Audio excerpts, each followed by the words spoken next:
Okay, so Brian has gone back to his cave and he's gone to sleep. Chapter 8. At first, he thought it was a growl. In the still darkness of the shelter in the middle of the night, his eyes came open, and he was awake and he thought there was a growl. But it was the wind, a medium wind in the pines that made some sound that brought him awake. He sat up and was hit with the smell. It terrified him.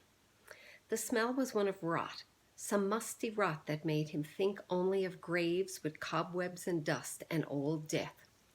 His nostrils widened and he opened his eyes wider, but he could see nothing.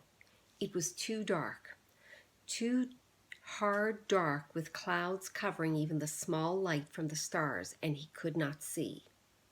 But the smell was alive and full and in the shelter. He thought of the bear, thought of Bigfoot and every monster he had ever seen in every fright movie he had ever watched, and his heart hammered in his throat. Then he heard the slithering, a brushing sound, a slithering, brushing sound near his feet, and he kicked out as hard as he could, kicked out and threw the hatchet at the sound. A noise coming from his throat, but the hatchet missed, sailed into the wall where it hit the rocks with a shower of sparks, and his leg was instantly torn with pain as if 100 needles had been driven into it. Ugh!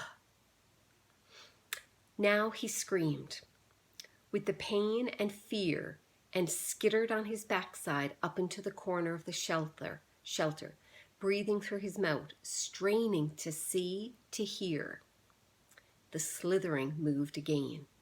He thought toward him at first, and terror took him, stopping his breath. He felt he could see a low, dark form, a bulk in the darkness, a shadow that lived, but now it moved away, slithering and scraping, it moved away, and he saw, or thought he saw it go out of the door opening. He lay on his side for a moment, then pulled a rasping breath in and held it, listening for the attacker to return. When it was apparent that the shadow wasn't coming back, he felt the calf of his leg where the pain was centered and spreading to fill the whole leg. His fingers gingerly touched a group of needles that had been driven through his pants and into the fleshy part of his calf. They were stiff and very sharp on the ends that stuck out, and he knew then what the attacker had been. A porcupine had stumbled into his shelter, and when he had kicked it, the thing had slapped him with its tail of quills. He touched each quill carefully. The pain made it seem as if dozens of them had been slammed into his leg, but there were only 8, pinning the cloth against his skin. He leaned back against the wall for a minute. He couldn't leave them in. They had to come out, but just touching them made the pain more intense. So fast, he thought. So fast things change. When he'd gone to sleep, he had satisfaction, and in just a moment it was all different. He grasped one of the quills, held his breath, and jerked. It sent pain signals to his brain in tight waves, but he grabbed another, pulled it, and then another quill. When he had pulled 4 of them, he stopped for a moment. The pain had gone from being a pointed injury pain to spreading in a hot smear up his leg, and it made him catch his breath. Some of the quills were driven in deeper than others, and they tore when they came out. He breathed deeply twice, let half of the breath out, and went back to work. Jerk, pause, jerk, and 3 more times before he lay back in the darkness. Done. The pain filled his leg now, and with it came new waves of self-pity. Sitting alone in the dark, his leg aching, some mosquitoes finding him again, he started crying. It was all too much, just too much, and he couldn't take it, not the way it was. I can't take it this way, alone with no fire and in the dark. And next time it might be something worse, maybe a bear, and it wouldn't be just quills in the leg, it would be worse. I can't do this, he thought again and again. I can't. Brian pulled himself up until he was sitting upright back in the corner of the cave. He put his head down on his arms across his knees, with stiffness taking his left leg, and cried until he was cried out. He did not know how long it took, but later he looked back on this time of crying in the corner of the dark cave and thought of it as when he learned the most important rule of survival, which was that feeling sorry for yourself didn't work. It wasn't just that it was wrong to do or that it was considered incorrect. It was more than that. It didn't work. When he sat alone in the darkness and cried and was done, all done with it, nothing had changed. His legs still hurt. It was still dark. He was still alone, and the self-pity had accomplished nothing. At last he slept again, but already his patterns were changing, and the sleep was light, a resting doze more than a deep sleep, with small sounds awakening him twice in the rest of the night. In the last doze period before daylight, before he awakened finally with the morning light and the clouds of new mosquitoes, he dreamed. This time it was not of his mother, not of the secret, but of his father at first, and then of his friend Terry. In the initial segment of the dream, his father was standing at the side of a living room looking at him, and it was clear from his expression that he was trying to tell Brian something. His lips moved, but there was no sound, not a whisper. He waved his hands at Brian, made gestures in front of his face, as if he were scratching something, and he worked to make a sound with his mouth, but at first Brian could not see it. Then the lips made a shape, but no sound came out. Brian could not hear it, could not understand it, and he wanted to so badly. It was so important to understand his father, to know what he was saying. He was trying to help, trying so hard, and when Brian couldn't understand, he looked cross, the way he did when Brian asked questions more than once, and he faded. Brian's father faded into a fog place Brian could not see, and the dream was almost over, or seemed to be, when Terry came. He was not gesturing to Brian, but was sitting in the park at a bench looking at a barbecue pit, and for a time, nothing happened. Then he got up and poured some charcoal from a bag into the cooker, then some starter fluid, and he took a flick type of lighter and lit the fluid. When it was burning and the charcoal was at last getting hot, he turned, noticing Brian for the first time in the dream. He turned and smiled and pointed to the fire as if to say, "See, a fire." But it meant nothing to Brian except that he wished he had a fire. He saw a grocery sack on the table next to Terry. Brian thought it must contain hot dogs and chips and mustard, and he could only think of the food. But Terry shook his head and pointed again to the fire, and twice more he pointed to the fire, made Brian see the flames, and Brian felt his frustration and anger rise, and he thought, all right, I see the fire, but so what? I don't have a fire. I know about fire. I know I need a fire. I know that. His eyes opened, and there was a light in the cave, a gray, dim light of morning. He wiped his mouth and tried to move his leg, which had stiffened like wood. There was thirst and hunger, and he ate some raspberries from the jacket. They had spoiled a bit, seemed softer and mushier, but still had a rich sweetness. He crushed the berries against the roof of his mouth with his tongue and drank the sweet juice as it ran down his throat. A flash of metal caught his eye, and he saw his hatchet in the sand where he had thrown it at the porcupine in the dark.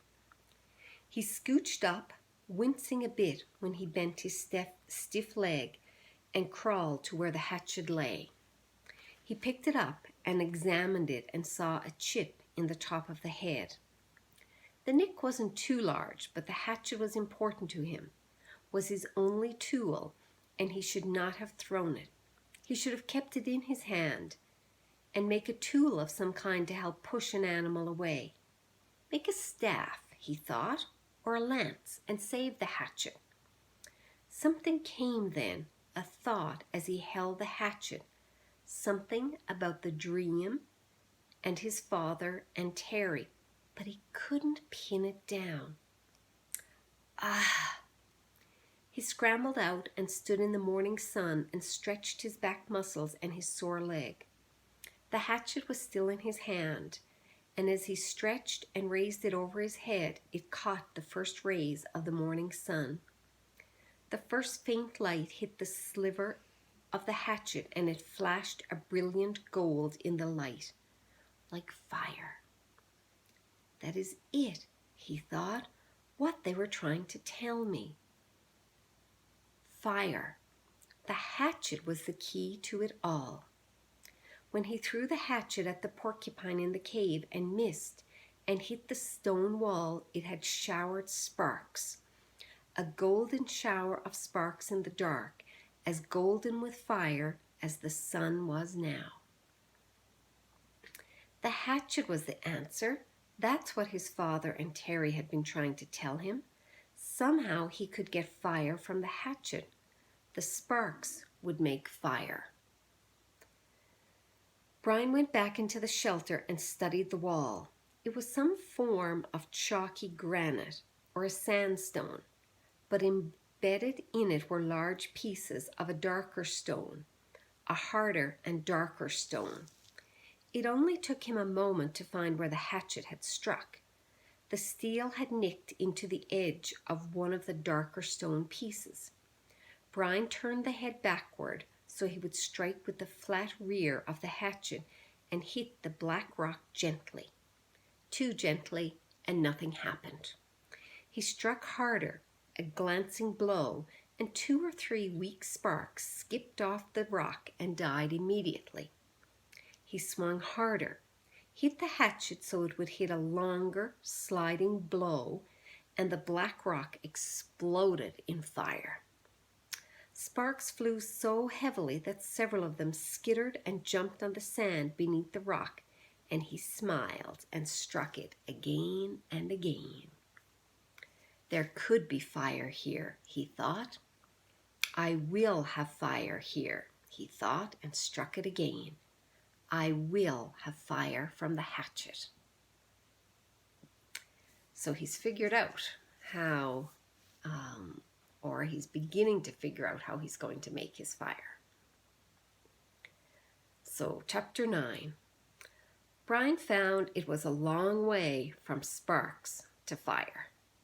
Clearly, there had to be something for the sparks to ignite, some kind of tinder or kindling. But what? He brought some dried grass in, tapped sparks into it, and watched them die.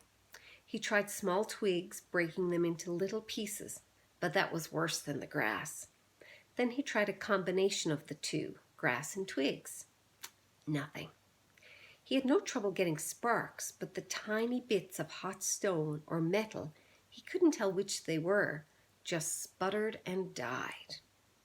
He needed something finer, something soft and fine and fluffy to catch the bits of fire. Shredded paper would be nice, but he had no paper. So close, he said aloud, so close. He put the hatchet back in his belt and went out of the shelter, limping on his sore leg. There had to be something. Had to be. Man had made fire.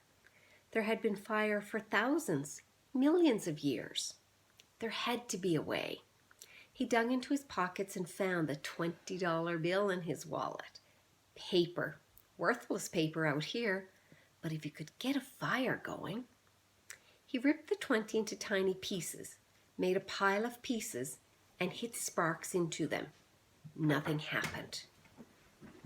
They just wouldn't take the sparks. But there had to be a way, some way to do it. Not 20 feet to his right, leaning out over the water, were birches, and he stood looking at them for a full half-minute before they registered in his mind.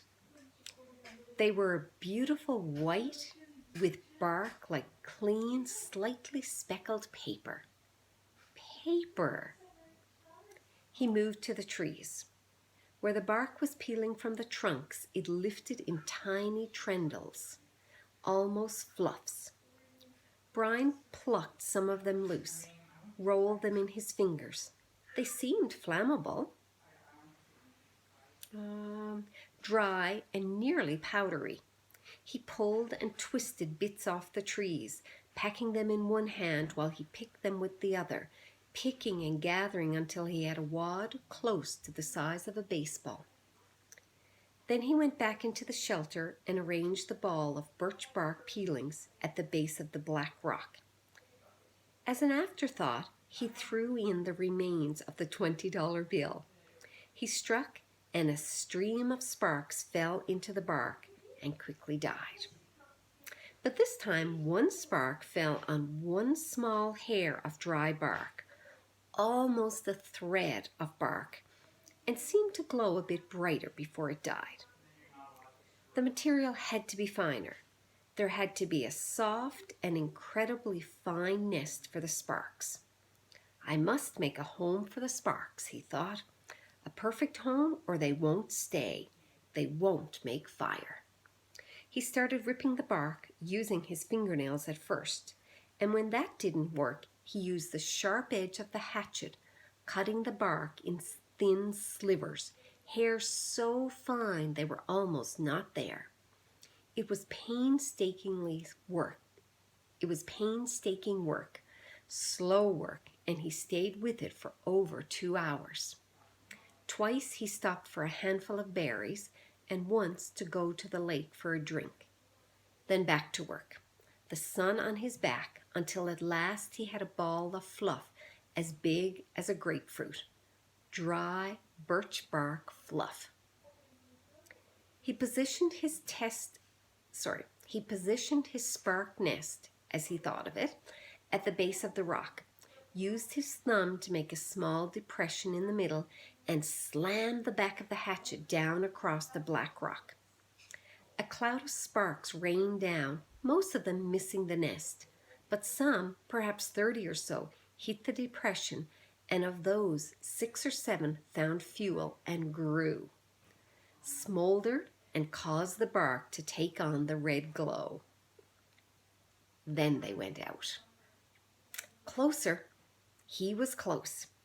He repositioned the nest, made a new and smaller dent with his thumb, and struck again. More sparks. A slight glowing, then nothing. It's me, he thought. I'm doing something wrong.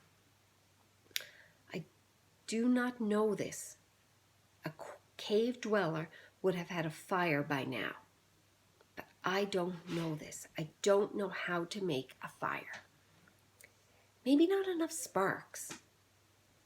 He settled the nest in place once more and hit the rock with a series of blows as fast as he could. The sparks flowed like a golden waterfall. At first there were several, many sparks that found life and took briefly, but they all died, starved. He leaned back. They're like me. They're starving. It wasn't quantity. There were plenty of sparks, but they needed more. I would kill, he thought, for a book of matches. Just one book, just one match. I would kill. What makes fire? He thought back to school, to all those science classes. Had he ever learned what made a fire? Did a teacher ever stand up and say, "This is what makes a fire"? He shook his head. tried to focus his thoughts. What did it take? You had to have fuel, he thought, and he had that. The bark was fuel. Oxygen, there had to be air. He needed to add air. He had to fan on it, blow on it. He made the nest ready again, held the hatchet backward, tensed and struck 4 quick blows. Sparks came down and he leaned forward as fast as he could and blew. Too hard. There was a bright, almost intense glow, then it was gone. He had blown it out. Another set of strikes, more sparks. He leaned and blew, but gently this time, holding back and aiming the stream of air from his mouth to hit the brightest spot. 5 or 6 sparks had fallen in a tight mass of bark hair, and Brian centered his efforts there.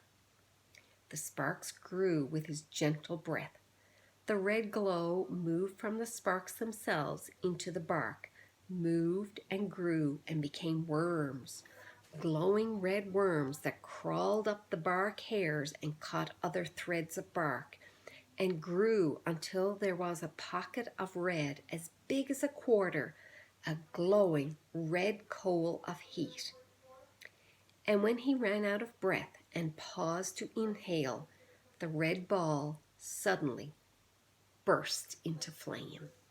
"Fire!" he yelled. "I've got fire! I've got it! I've got it! I've got it!" But the flames were thick and oily and burning fast, consuming the ball of bark as fast as if it were gasoline. He had to feed the flames, keep them going. Working as fast as he could, he carefully placed the dried grass and wood bits he had tried at first on top of the bark, and was gratified to see them take. But they would go fast. He needed more and more. He could not let the flames go out. He ran from the shelter to the pines and started breaking off the low, dead, small limbs. These he threw in the shelter, went back for more, threw those in, and squatted to break and feed the hungry flames. When the small wood was going well, he went out and found larger wood and did not relax until that was going. Then he leaned back against the wood brace of his door opening and smiled. "I have a friend," he thought. "I have a friend now. A hungry friend, but a good one. I have a friend named Fire. Hello, Fire." The curve of the rock back made an almost perfect drawing flue that carried the smoke up through the cracks of the roof, but held the heat. If he kept the fire small, it would be perfect and would keep anything like the porcupine from coming through the door again. A fire and a guard, he thought. So much from a little spark. A friend and a guard from a tiny spark.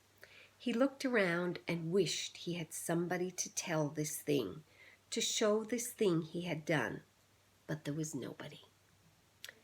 Nothing but the trees and the sun and the breeze and the lake.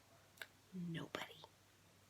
And he thought, rolling thoughts with the smoke curling up over his head and the smile still half on his face, he thought, "I wonder what they're doing now. I wonder what my father is doing now. I wonder what my mother is doing now. I wonder if she is with him." All right, so that was chapter 8 and chapter 9. So now he has his fire. He calls it his friend and his guard. What do you think his next thing is that he needs to accomplish? So he has shelter. He's found some berries. And now he has his friend, Fire.